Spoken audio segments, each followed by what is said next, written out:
भगवान का भरोसा और भगवान के आश्रय, कोई कमी नहीं है। बस चाह मत करो, चुप रहो, देखते रहो, हर व्यवस्था हो जाएगी, हर बात बन जाएगी।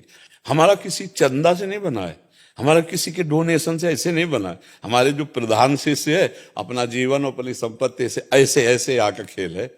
यहाँ भी जैसे किसी के डोनेशन से नहीं चल रहा है। जो कुछ श्री जी ऐसे दिए और कहां से कैसे आ जाता है, जिस महीने का जिस बिल देना होगा, जिस दिन पूर्ति कर ली होगी, ऐसे अचानक आ जाता है, रोज को रोज सब। तो भरोसो दृढ़ इन चरणन केरो, तो पोषण भरन न चिंत कराएं, श्री हरिवंश विभो विलसाएं वृंदावन। मतलब आप, इसलिए हम अपनी गाथा बता देते कि किसका उदाहरण दें। उदाहरण हम अपना उदाहरण देते हैं कि वो प्रभु कैसे चलाता है, कैसे इच्छाओं की पूर्ति करता है, ये उसका कृपा प्रसाद। और ये नहीं कि मेरा ही, आप खुद भरोसा करके देख लीजिए। अंतिम निर्णय में लगेगा एक गई गई गाड़ी गई, और आप देखोगे एकदम निकल गई। जो भरोसा उनका है, और आपको लगा निकल गई, और भरोसा नहीं उनका, और पापाचरण है, तो गई गई गई चली जाएगी। भगवान का भरोसा वो दृढ़ होता है, दृढ़ भरोसा। बस यही इसमें है, पोषण भरन न चिंत कराएं, चिंता नहीं करनी चाहिए, भगवान सब व्यवस्था कर देते हैं। गीता जी हरियाणा से। राधे राधे। राधे राधे महाराज जी, आपके चरणों में कोटि कोटि प्रणाम। गुरुदेव, यहाँ आपके दर्शन करके यहाँ सबको शुद्ध निर्मल भक्ति भाव को देखकर मेरा मन भी इसमें डूबने को करता है। जब यहाँ होती हूँ घर भूल जाता है, परंतु घर जाकर इस आनंद को छोड़कर संसार में खो जाती हूँ। यूं ही जिंदगी बीती चली जाती है। मतलब परमाणुओं का प्रवाह होता है ना, तो जैसे साधु महात्माओं के बीच में ये धाम है, यहाँ रात दिन कीर्तन कथा, यहाँ लगेगा यही जीवन है। अब वहाँ लड़का बच्चा परिवार मोह ममता के परमाणु, तो वहाँ जाकर वो अच्छा लगेगा।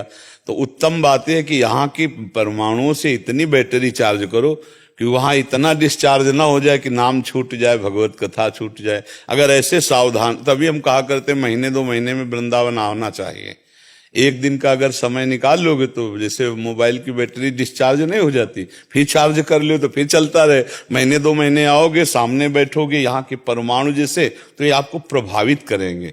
वैसे तो मोबाइल से भी प्रभावित कर देंगे, मोबाइल्स का भी बहुत बड़ा योगदान है। जैसे आप एकांत में शांत सत्संग सुनोगे, वो आपका परिवर्तन कर देगा, क्योंकि सत्यवाणी परिवर्तन कर ही देती है। तो अगर कहीं सामने हो तो उसका विशेष प्रभाव होता है, क्योंकि हम हाव भाव दृष्टि ये सब प्राप्त करते हैं ना, तो इससे हमें पावर मिलता है। दरस परस अगनास बास निज संग करो दिन, तिनमुख हरिजस सुनत श्रवण मानो न तृपित छिन। सेवक जी महाराज कह रहे हैं, जिनके दर्शन से संभाषण से पाप नष्ट होते हैं।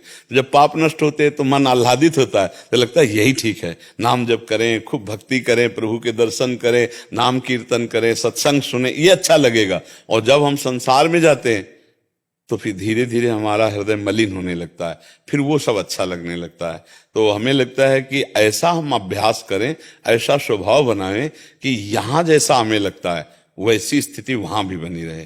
तो उसके लिए नियम पकड़े जाते हैं। इतना नाम जप करेंगे, इतनी रोज भागवत पढ़ेंगे, इतनी चतुरासी जी पढ़ेंगे, ये ठाकुर सेवा करेंगे, उनको बिना भोग लगाए पाएंगे नहीं, तो हमें लगता है भाव बनने लगेगा। क्योंकि अगर सबके भाव ना बनते तो सब वृंदावन में ही थोड़ी, फिर भक्ति कैसे होती? फिर तो भक्ति का एक केवल क्षेत्र ही मात्र में हो जाता कि अगर वृक्ष 84 कोष में हो तो भक्ति होगी, अन्यथा नहीं होगी। ऐसा नहीं है। अगर भक्ति का रंग बढ़ाया तो गोरखपुर में गीता वाटिका में भाई जी और पूज्य राधा बाबा ने वृंदावन का भाव प्राप्त कर लिया। आज भी वहां सैकड़ों साधक भजन करते। तो कहीं भी रहा जाए, यदि हम भजन का भाव करें, जब लंका में विभीषण जी ने भक्ति प्राप्त कर ली है, नहीं प्राप्त कर ली, घोर राक्षसों के बीच में, तो हमें लगता है हम कहीं भी भजन कर सकते हैं। थोड़ा हम मजबूत बने और सत्संग सुने और नाम जप का नियम रखें, तो हम फिर नहीं फेल होंगे। नहीं तो गृह कारज नाना जंजाला, तेति दुर्गम शैल विशाला, वो बड़े पहाड़ हैं, उनको पार करना बड़ा कठिन है। बच्चों का जहाँ तोतली बानी, परिवार की सब ऐसे मोहित, तो फिर प्रभु को भूल जाते हैं, उसी में रमण करने लगते हैं। और चतुराई है कि उसी में हम प्रभु को देखें, बच्चे रूप में भगवान, पत्नी रूप में भगवान, पुत्र रूप में, पति रूप में, माता पिता रूप में, तो हमारा काम बन जाए। बकाया नाम जप से तभी ये भाव बन पाएगा। अगर नाम जप नहीं है तो भाव नहीं बन पाएगा।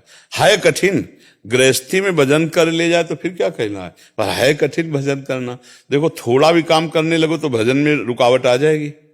ऐसे आराम से बैठकर जैसे यहाँ कोने में भजन करो, देखो मन लगेगा।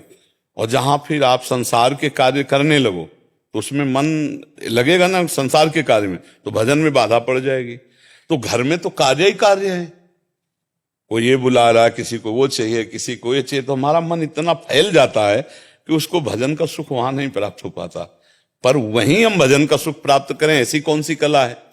सारे कर्मों को भगवान के लिए करे, सब में भगवान की भावना करे, सब कर्म भगवान को समर्पित कर दे और नाम जपने का अभ्यास जिभ्यास से करें, तो गृहस्थी में जीत हो सकती है। नहीं तो है तो बहुत विचित्र, माया का फसाव है, मोह का फसाव है। तो आप हिम्मत मत हारिए, नाम जप कीजिए, प्रभु से प्रार्थना कीजिए हमको ऐसी सामर्थ्य दो। देखो मीरा भी अपने परिवार में, ससुराल में जैसे, तो वहां भी भजन, वहां भी भगवत भाव। गृहस्थी में नरसिंह मेहता जी भी तो थे, उनकी पत्नी थी, पुत्र थे, पुत्री थे, लेकिन भजन भाव में क्या कमी आई? हम थोड़ा प्रियता और बढ़ावें।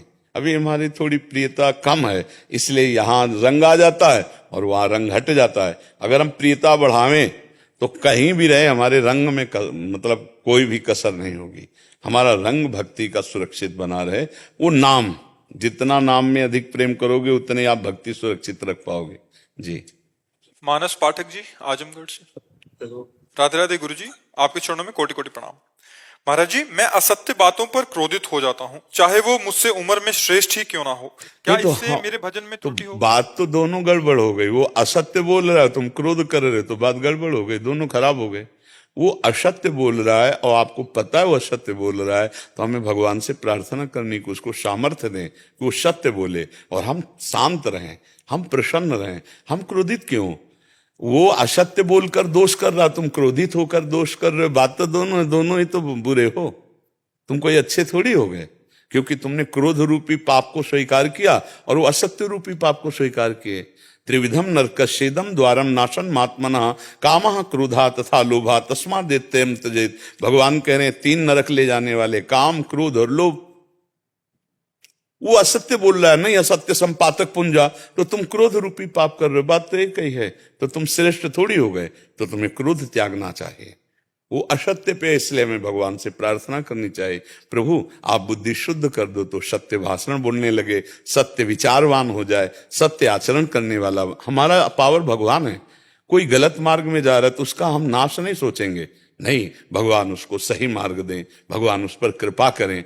अगर शराबी का शराब छूट जाए तो अच्छा आदमी हो गया कि नहीं हो गया? बुरे आदमी के बुरे आचरण छूट जाए तो महात्मा हो गया कि नहीं हो गया? तो हमें क्रोध नहीं करना है, बुरे आचरण करने वाले पर हमें करुणा करनी है। क्रोध क्यों करना है?